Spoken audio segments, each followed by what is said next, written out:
Olha, Labrindo, entraste logo para a escola com 6 anos? Sim. Ainda fiz o percurso normal. E a tua experiência na escola, como é que foi? Foi boa. Eu não nasci numa comunidade, num bairro social, num acampamento. Eu nasci numa zona urbana da minha cidade e sempre tive a socialização com pessoas não ciganas.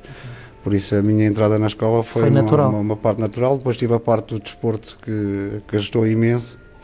Tinha por volta de 8 anos, 9, eu jogava futebol num clube local.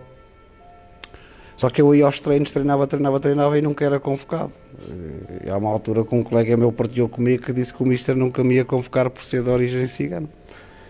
E aquilo marcou-me imenso, ainda hoje não consigo esquecer o nome do treinador na altura que me discriminou. Ainda hoje está bem patente no meu cérebro. Mais tarde eu conheci um professor no segundo ciclo, que era bastante meu amigo, e ele disse-me, há uma altura que eu parti este episódio com ele, e ele diz: Almeida, não te preocupes que os meus filhos praticam canoagem e são professor de canoagem. Tu vais ali no sábado, vais ir ali à tal garagem, está lá o meu filho, tu falas com ele, já está à tua espera e tu vais praticar canoagem.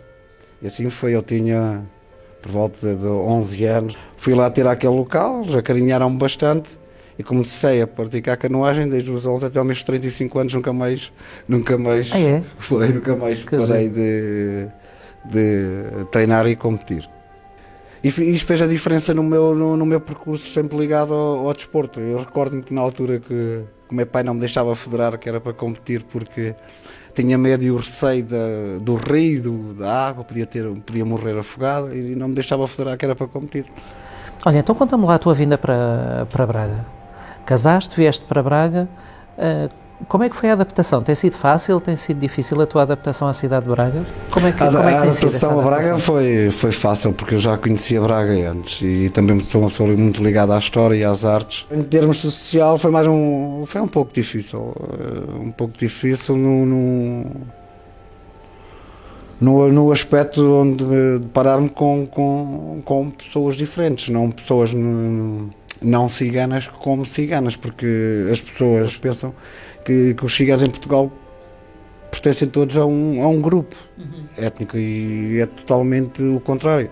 Nós em Portugal temos, por exemplo, 5 subgrupos de comunidades ciganas. Sabes que isso é completamente desconhecido da maioria da população. Da população, por exemplo, a maioria das comunidades ciganas que vivem na parte norte, a grande percentagem são comunidades galegas. Eu, por exemplo, eu sou cigano português e quando vim viver para Braga vi socializar com uma comunidade que era como uma comunidade cigana, mas era totalmente diferentes em alguns aspectos culturais, porque era uma comunidade galega. Existiam alguns obstáculos que a pouco e pouco se foi ultrapassando. E depois as pessoas também não ciganas, também existiam muitos obstáculos. Por exemplo, eu sinto mais discriminação na zona norte do que na minha parte. Isto é parecendo mentira, porque é uma cidade maior e os dados apontam o contrário, não é? É o contrário. É uma cidade maior, mas eu sinto mais discriminação em Braga do que na minha própria localidade. Ou será porque a minha localidade é uma localidade pequena e toda a gente se conhece? Ou faz parte da educação local, não sei. Tinha que estudar melhor para chegarmos a esta conclusão. Mas eu sinto mais discriminação em Braga, por exemplo, logo na parte do arrendamento. Sim, os ciganos têm grandes dificuldades em alugar casa. E não é só a nível de Braga. Também acontece em Tomar, também acontece em Coimbra, acontece em Lisboa, acontece no Porto. Por isso é um problema muito transversal.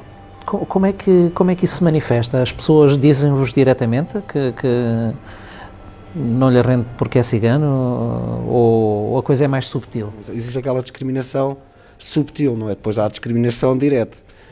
Em casa existe logo diretamente, não é? Que é a discriminação direta, e depois existe a outra subtil, que é vão colocando obstáculos atrás de obstáculos, não conseguem logo dizer diretamente, mas sim com obstáculos. E depois existe a outra logo diretamente no aluga, quando conseguem identificar logo facilmente.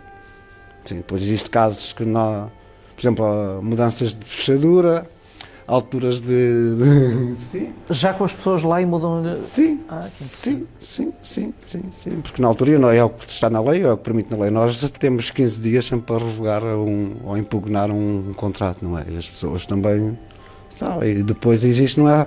Depois existe um problema mais grave, que não é só com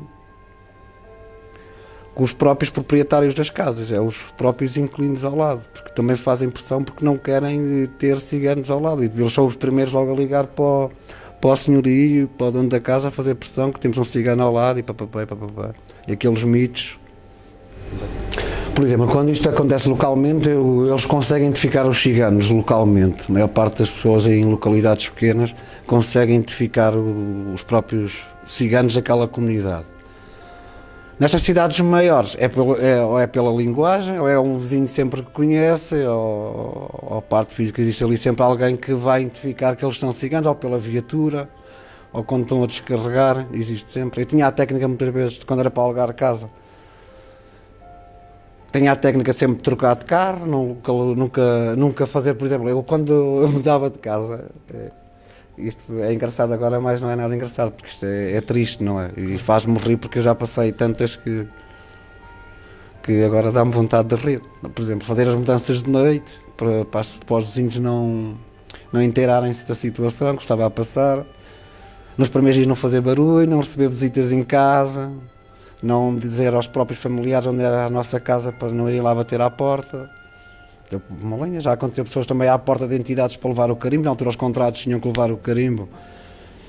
Eu chegar lá a dizer que já não alugava, porque alguém disse que era cigano. É muito difícil, é por derivado a este círculo, a este ambiente que as comunidades ciganas, só existe duas hipóteses. Ou o cigano vive bem economicamente e consegue comprar comprar a casa, que depois já vamos entrar neste caso, que depois temos outro problema aí quando compramos casa, ou eles vão acabar no círculo da segregação, que é os guetos e os bairros sociais. Infelizmente é assim que termina. Nem toda a gente já passou por experiências de discriminação, e nomeadamente no que diz respeito ao quereres encontrar um espaço para habitar. Eu queria saber como é que isso te toca a um nível pessoal. Eu sou um projeto científico, sou um projeto feito de discriminação. A pessoa que eu sou hoje foi um projeto. É muito hábito eu partilhar com meus amigos. Eu fui feito num laboratório. Eu desde muito cedo que tive contato com a discriminação.